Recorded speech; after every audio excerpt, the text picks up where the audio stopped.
Alright guys, welcome back to Formula 1 news. It's sprint day at the US Grand Prix, and after missing out on pole position following a yellow flag in Sector 2, Lewis Hamilton could understandably have been deeply frustrated after yesterday's sprint qualifying session, but his reaction was actually on the other end of the spectrum, massively optimistic that Mercedes' big upgrades this weekend have worked and will continue to deliver mega performance through the rest of the weekend. The sprint might be too much to ask today, but with qualifying after another set of Parc Fermé opening up, it's happening later in the day, and the race tomorrow, Mercedes could still be on course to win the Grand Prix this weekend. Very much on Twitter, your thoughts in the comments below. Hit the like button if you enjoy. Subscribe if you're new as always, I greatly appreciate it. First of all, some drama as ever. Fred Vasseur is joining the party. We know that this Red Bull controversial device adjusting the T-tray. There's been various reports on this. Some reports saying that it's not really accessible. What are you going to do? Some reports saying that definitely they weren't cheating. Other reports are saying, yeah, they've had this device for years. It's an open source device, and people are only really talking about it and discovering it now. But also,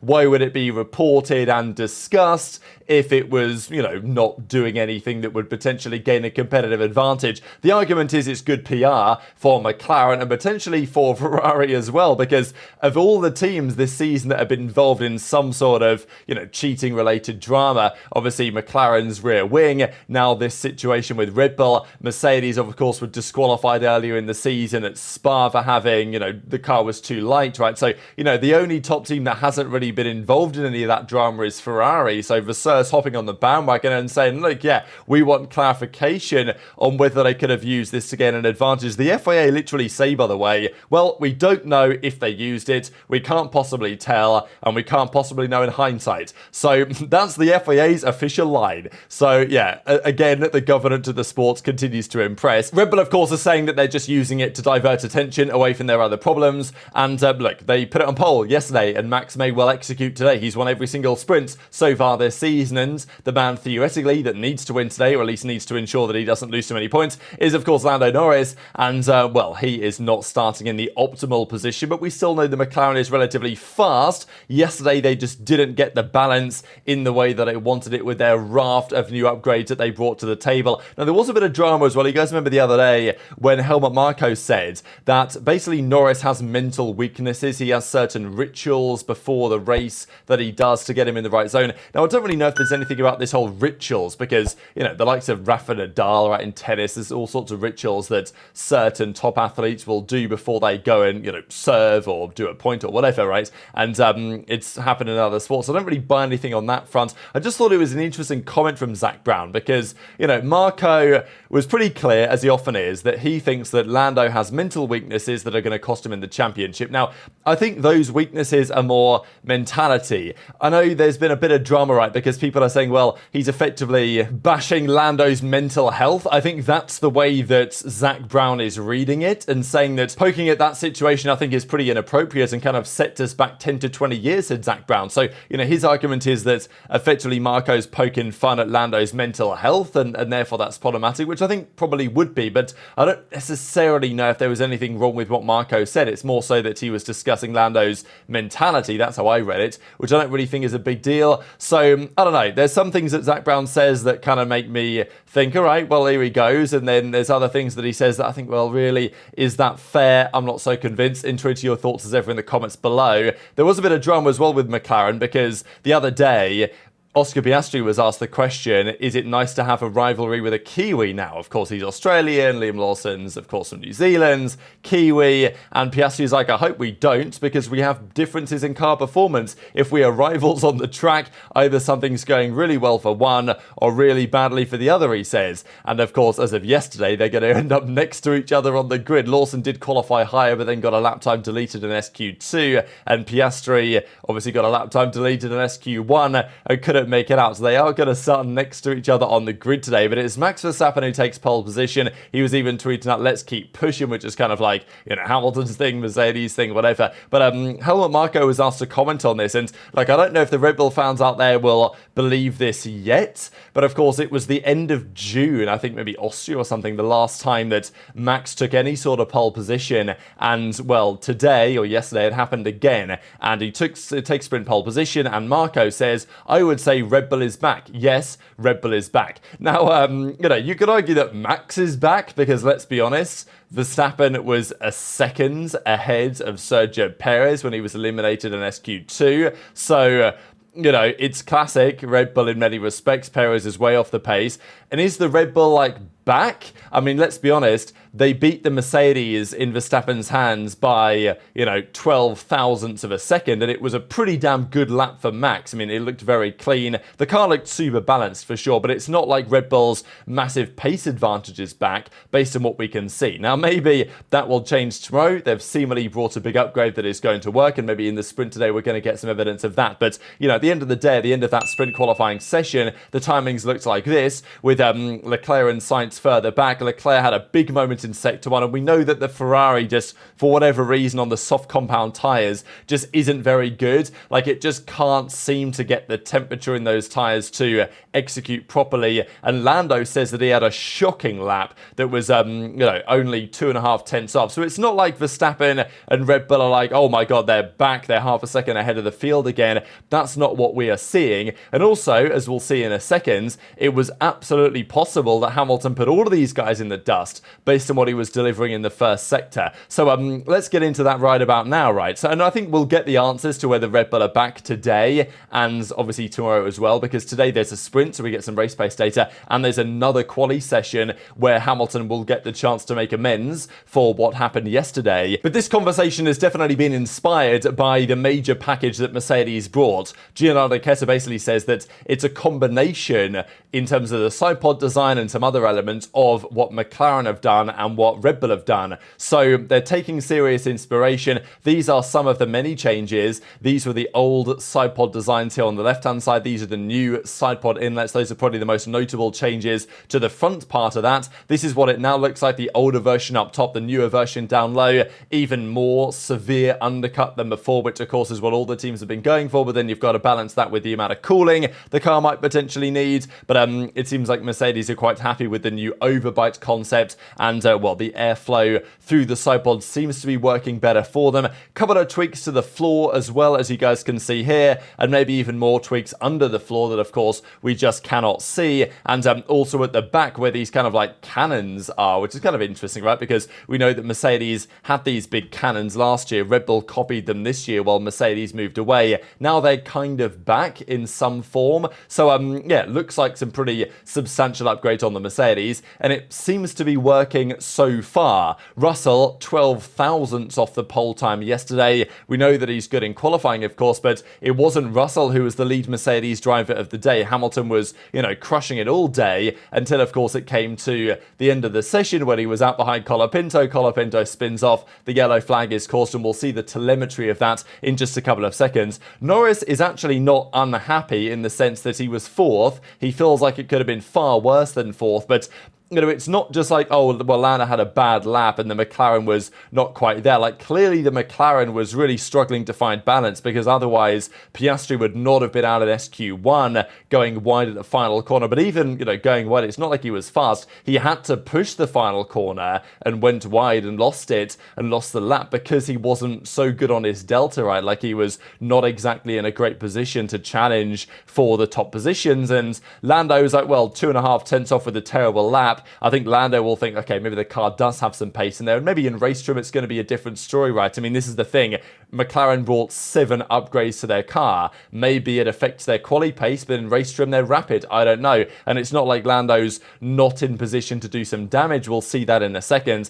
But this was the data for qualifying, for sprint qualifying. Verstappen, Sector 1, and the Red Bull's Sector 1 was the impressive sector for the Red Bull all day, all practice, all qualifying. Verstappen did a 25 dead. Hamilton did a 24.8. So Hamilton had a faster Sector 1 than anyone by a mile, 3.5 tenths up on Russell during that first part of the lap, and Sector 2 seemed pretty reasonable as well, but he lost a lot of time in the braking zone. He had to lift off, and then he lost so much time there in Sector 2, and then Sector 3 was bad, maybe because the tyres were getting away from him, maybe hurt as well by what happened in Sector 2, or the argument is that Hamilton was pushing his tyres so hard in Sector 1 that they were always going to fall away in Sector 3. So it's kind of difficult to say whether Hamilton would have had pole or not if not for what happened in Sector 2. But, you know, just for those unclear and familiar with what happened here, Colapinto came out ahead of Hamilton, and the Mercedes guys decided to go early. Clear track, no risk of yellow flags, right, on paper. And look, Mercedes got roasted for this because obviously Hamilton ends up behind Colapinto, gets a yellow, and it affects his lap. And but honestly, Mercedes, I think, were just kind of unlucky. Like, it was quite evident that there wasn't that much at this point in the lap times, much track evolution, right? So Mercedes going out early seemed like a fairly reasonable decision. It's just, as it turned out, the one car on track that could have disrupted Hamilton, that's exactly what happened in the end. But this is the telemetry data. So at the end of the long straight, Colapinto spins it out, and you guys can see that Hamilton has to lift here significantly ahead of the corner, so he loses lots of speed going into the corner, and therefore to compensate for that lost speed, he tries to brake, you know, as late as he can, and then it doesn't work. He goes deep into the corner, and the lap at that point is basically gone. But at this point in the lap, Hamilton was, and it's also interesting, by the way, you know, the Red Bull used to be an absolute straight line machine, right? Like with DRS Open, it was a monster. The Red Bull's effectiveness with DRS Open has, honestly, I would say dramatically decreased, or they're just running more downforce, or other teams have got better with their DRS efficiency. You guys remember when Red Bull would be like, you know, 7-8 kph up, if not more, on their rivals? Now, Verstappen, his top speed was 326, Russell's was 329, Hamilton was 328, and actually the Mercedes was gaining on the Red Bull in a straight line, and like, that's not really been a thing for Red Bull to be suffering there. But Hamilton at this point in the lap was 2.8 tenths up on Verstappen's pole time. Russell was 300ths down at the time, but Hamilton was nearly 3 tenths up at this point on Verstappen's eventual pole time, and over 3 tenths up on Russell's lap at this very moment. So, you know, Hamilton was way ahead of schedule, and then, of course, he has to lift early, messes up the corner, and then his final sector is cooked as well. So, yeah, interesting to kind of balance it, because there was some that would argue, well, I mean, look how much more speed Hamilton was carrying through some of these corners than Russell or Verstappen were able to. So therefore, it's like, well, you know, was he actually that much faster, or was he just pushing the tyres harder? Were they going to drop off anyway in the final sector? It's kind of difficult to say, but Hamilton is very confident, and I'm sure Mercedes are confident that he probably would have had pole position if this lap wasn't affected by the Colapinto yellow flag, and he has to lift, and, you know, we see the telemetry, and obviously Hamilton in the interview was like, yeah, I'm pretty sure that was a pole position that he could well have had, and that's what he said to the media. He reckons that was, you know, that lap was going to be more than enough for pole position before the yellow flag, and at the end of the day, it's just rather unlucky. But you could expect Hamilton to be fuming about this, right? Oh my god, I can't believe it, right? So unfortunate, the team put me in this spot. But actually his reaction was the opposite. Now, I know it's a sprint, so it's not like Hamilton's going to be more frustrated if it was qualifying for the main race than if it was qualifying for the sprints, because you know, the sprints, whatever, most drivers don't massively care, it seems. If you're in the championship fight, sure, but if you're not, who really cares? For most teams, it's just testing time, it seems, the sprints nowadays, unfortunately, especially if they have no real chance of getting top 8 for the points. But Hamilton said this: just got unlucky with the yellow flag, it is what it is, and I was 4 tenths up. Now, okay, maybe 3 tenths up, whatever, something in that ballpark. Anyway, the good thing is that the team has made a step with the car. The upgrades have clearly worked. Really grateful to everyone back at the factory for all the hard work, right? And it's interesting because Hamilton and Russell were both struggling with balance in the first part of practice. I mean, Hamilton had a big spin after going over the bump in the first sector, but clearly they worked it out quite quickly, and in qualifying their car looked rapid. I mean, you know, I love that sector 1 in Kota, but the Mercedes of Hamilton looked so good there, and obviously he's really good at this track as well, and probably was going to be able to maintain that on some level. And as he says, it's not the end of the day, it's not the end of the world. Tomorrow we get another chance. We did a great job between sessions to make changes to the car, and it's always a bit of a gamble because you don't know whether or not it's going to work. But as soon as I got out of the car, it was night and day difference, so much better. Great work from the guys in the garage, right? So, you know, Hamilton's just qualified P7. He's obviously lost a chance of pole position with the yellow flag, and yet he's still very optimistic. So I think that shows that clearly the car has made some strides. Of course, you never really know, is it going to be the same in race trim as it is in qualifying trim? What does that look like? And of course, we know that the Mercedes was running very close to the ground. They like to. They get loads of sparks during Sector 1, and maybe you can get away with that on plank wear during a sprint when it's shorter, but over a Grand Prix distance, maybe they need to raise the right eye to their car somewhat for actual qualifying later in the day. But it's going to be quite an interesting weekend. We know that Hamilton historically has done very well around COTA, obviously. Like, he's incredibly good around here historically, and he's been able to get great results with cars that aren't necessarily that strong around this particular circuit. So I wouldn't necessarily expect that to change, but if Russell's going to be basically there with the fastest lap times, it's not implausible to believe the Mercedes could be the fastest car around the track this weekend. I think the sprint today is going to be very interesting to see how that plays out, because of course Hamilton has a Haas in front of him, and then he gets to, the Ferraris, of course Norris is there, then Russell, Verstappen. So, you don't want to push too hard, you don't want to take too much risk, but it's going to be interesting to see how the sprint goes and whether this